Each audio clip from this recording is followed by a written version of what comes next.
un autre thème, celui de l'effet Mandela. Que peut-il être dit au sujet de l'effet Mandela?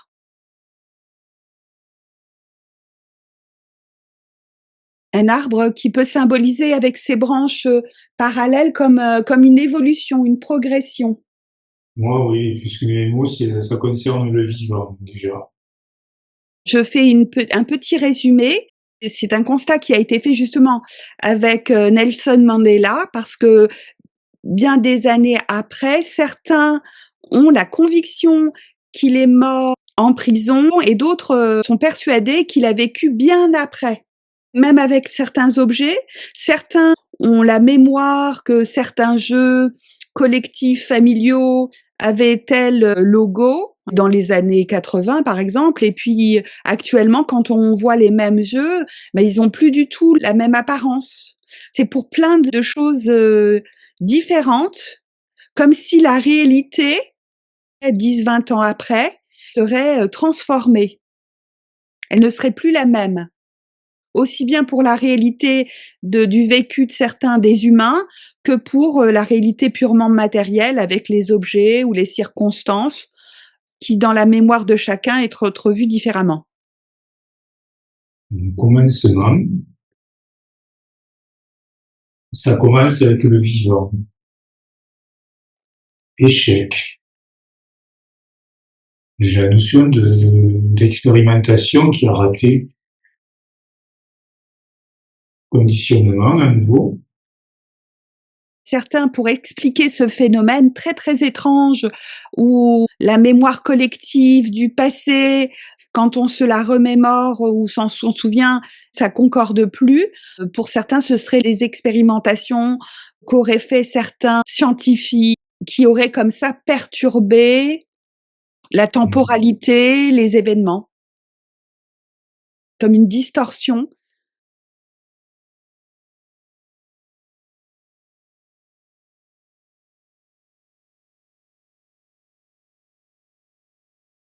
Néant.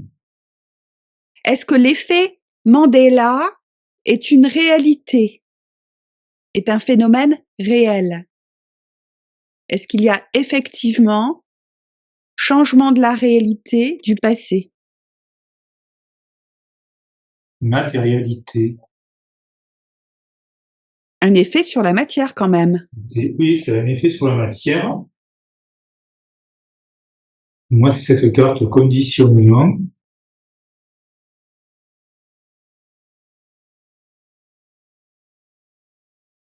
Ce conditionnement est entouré entre deux cartes négatives.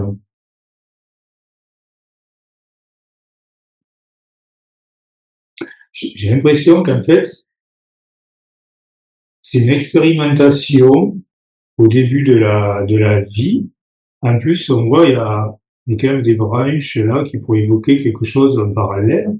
Ce que je vois, c'est quelque chose qui s'est fait au début de la vie, une expérimentation, mais qui a échoué en fait. Et, oui, que les conditions n'ont pas abouti. C'est une expérimentation sur la matière.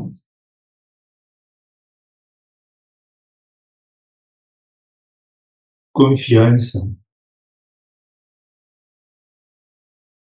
Alors pourquoi justement certains ont des souvenirs très précis d'événements du passé d'il y a 10-20 ans qui ne concordent plus, surtout par exemple concernant des objets ou concernant certains événements ou le vécu de certaines personnes, et ça ne correspond pas du tout à ce qui est dit actuellement. Justement, ce qui me vient, en fait, c'est que c'est un échec sur le conditionnement. Et comme ça n'a pas marché, en fait, le résultat est différent suivant, au niveau de la matière, suivant les conditions. Enfin, moi, je vois un échec avec des résultats différents. Pareil, voilà. Ça, c'est la carte toujours pareil, où Plus qui éthérique, oppose l'éther et plus concrètement, il y aurait eu des expériences qui auraient été faites au niveau de la matière entre et l'éthérique. Alors on ne sait pas pourquoi. Et cette expérience, ces expériences auraient pu modifier les événements ou transformer les événements. Mmh. Ce que je vois, c'est que le résultat est différent. Enfin, il y a plusieurs résultats différents au niveau du matériel. Alors après, c'est peut-être la perception de chacun, mais pour moi, ça part vraiment d'une expérimentation enfin, sur la vie qui n'a pas marché. Échec, néant. Et carte de conditionnement. Donc, ça n'a pas marché et les résultats sont différents. C'est parce que ça n'a pas marché qu'il y a justement ces effets Mandela, c'est-à-dire une impression qu'il n'y a pas concordance entre ce qui est décrit actuellement et ce qui a été vraiment vécu, c'est ça? Mmh.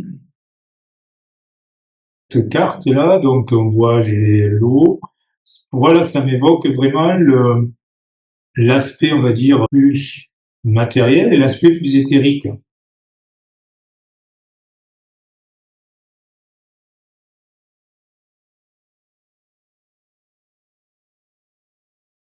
Je vais un peu plus loin pour essayer d'apporter plus d'éclaircissement, même avec des notions un petit peu étranges, mais comme si le lien entre le matériel et l'éthérique, l'empreinte avait été un peu bousculée entre l'éthérique et la densité matérielle, et ce décalage aurait pu engendrer justement des perceptions de changement d'état. Ouais, ouais.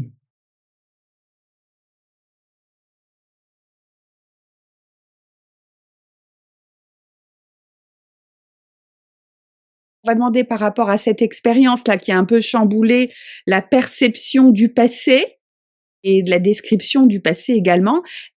Quelle était l'intention de cette expérience? Qu'est-ce qu'il cherchait à faire? Liberté,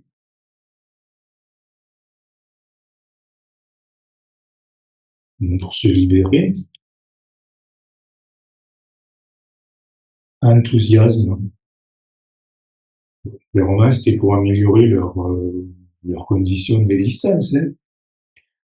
Et pour en revenir, la carte confiance, au départ, je comprenais pas, mais maintenant, oui, c'est pas tellement le mot, c'est surtout le contenu de la carte. On voit bien qu'il y a deux choses à miroir, mais bien séparées, comme s'il y avait deux réalités différentes. Une séparation. On peut voir d'un côté la matière, de l'autre côté l'éthérique, Mmh. comme une vibration qui aurait un peu décalé, fait vibrer séparément le matériel et l'éthérique, et les conséquences auront été le fait de changer la perception ou de moduler les événements.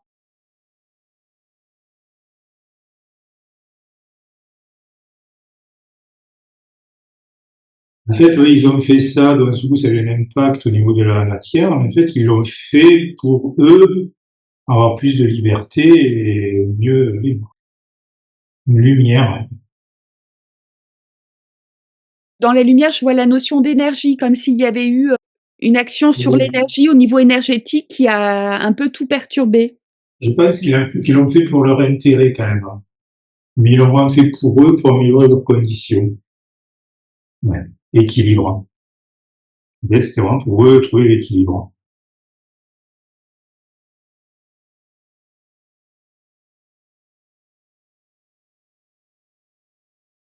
Et quand tu dis pour eux, c'est qui? C'est certains êtres humains ou alors c'est... Voilà. La question, qui sont-ils? Potentiel. Pour moi, c'est purement énergétique. Ils ont effectué une action puissante énergétique là qui a tout chamboulé. Alors, mais qui sont les initiateurs? C'est le rivage, c'est une séparation entre deux mondes qui est floue. C'est des êtres qui sont mi-matière, mi-énergie, passivité. Alors, est-ce que ce sont les obscurs? Apparemment, c'est des êtres qui sont pas véritablement dans la matière, puisqu'il y a la notion de Ouais. vague, ils sont plus dans une notion plus aérienne, là, moins terrestre. Futur. Peut-être qu'ils ont voulu avoir un réajustement énergétique. Ça, oui, c'est pour leur futur. Si ce sont pas des êtres humains, c'est forcément les entités. Mmh.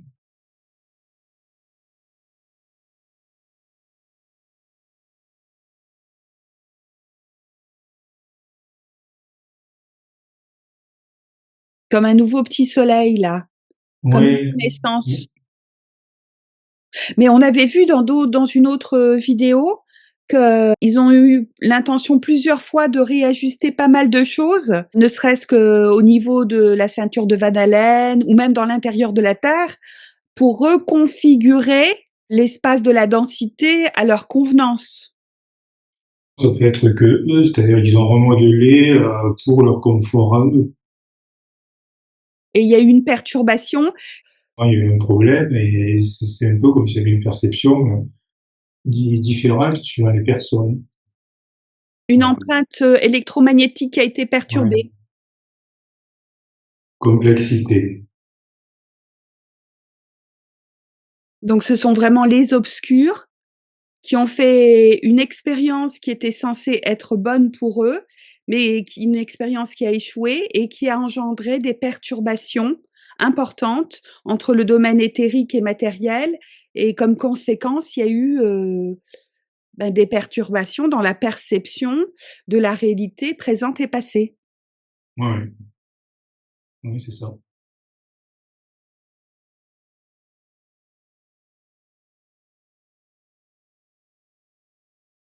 Et si on se réfère à tout ce qui a été dit, ça se serait passé aux environs des années 2000. À savoir si cette perturbation liée à leur expérience ratée, est-ce qu'elle va perdurer? Est-ce que ces effets déstabilisants vont perdurer? C'est-à-dire, cette, perception différente entre, le passé et le présent, dans le présent. Merveilleux. Je pense que ça va durer, oui.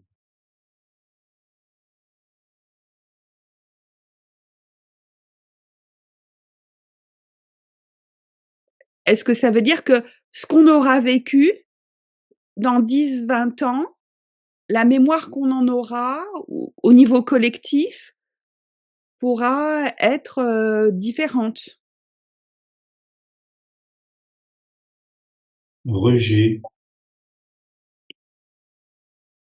Ce qui me vient, c'est j'ai l'impression qu'en fait, les gens vont en entendre de plus en plus parler de cette histoire, donc soit ils vont la rejeter, soit ils vont rejeter leur mémoire. Ils vont vraiment douter de leur mémoire, quoi. Amusement, ouais, quelque part, ce sera pris à la légère quand même. Mais il y aura encore des distorsions, oui, Des effets, des conséquences de distorsions peut-être électromagnétiques qui feront qu'entre l'événement réellement vécu et son souvenir, des longtemps après, ce sera pas un reflet exact. Il y aura une forme de mmh. décalage. Ça va durer dans le temps, mais bon, le phénomène sera connu et ce sera plus pris à la légère.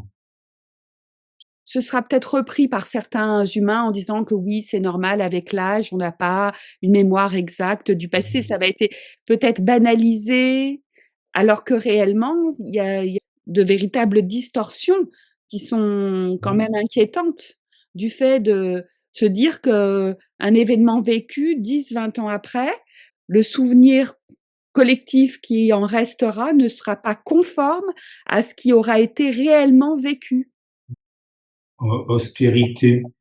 Moi, ce qui me vient, c'est le mot banaliser. En effet, ça va être banalisé, cette différence de mémoire, tout simplement.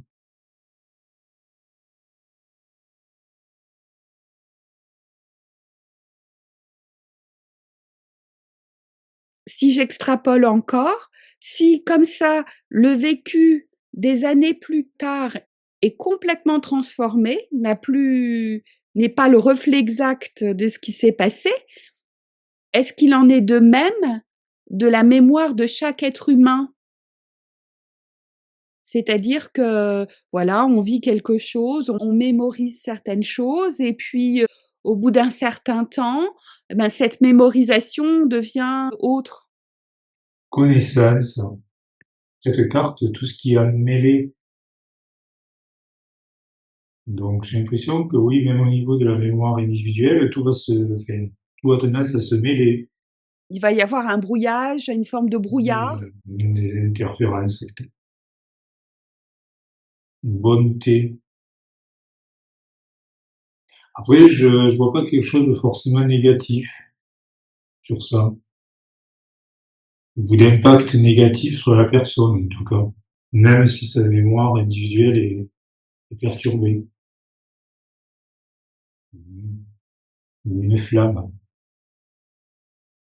Oui, ou même on voit 2 flammes, tu sais, comme si il y avait d'un côté ce qui a été réellement vécu et puis le reflet de ce qui sera perçu ultérieurement et qui sera un peu différent. Mm. Il y a deux flammes, mais la nature, en fait, de la flamme reste la même. C'est-à-dire qu'il n'y aura pas d'impact vraiment sur la nature de la personne. Ça va être juste sur Sur ce sa ressenti, mémoire. Voilà, la nature profonde de la personne n'est pas impactée, ne sera pas impactée. oui, il y aura pas de déstabilisation de la personne en profondeur.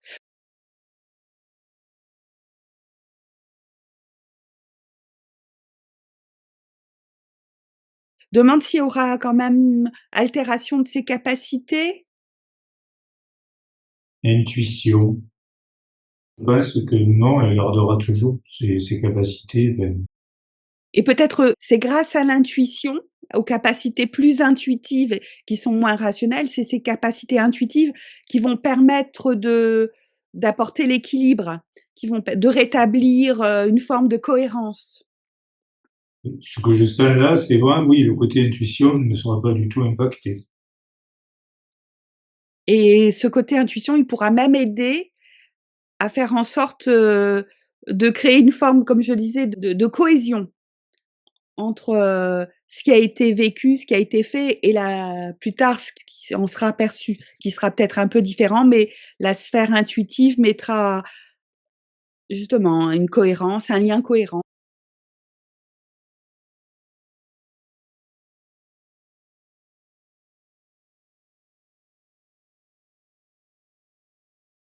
Ce qui me vient, ça, c'est en fait l'intuition va ramener à la nature même de la personne. Ça, je ne peux pas m'empêcher de la lier à ces deux.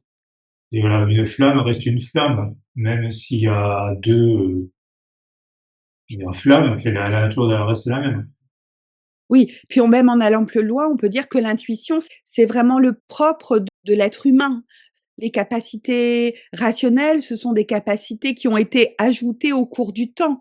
Il y a des milliers d'années, les hommes n'étaient pas particulièrement rationnels. Par contre, ils pouvaient avoir une intuition très grande. Donc, comme l'intuition est vraiment liée à notre présence, à notre conscience, si celle-ci n'est pas altérée, ça ne va donc pas fondamentalement perturber, notre, identité.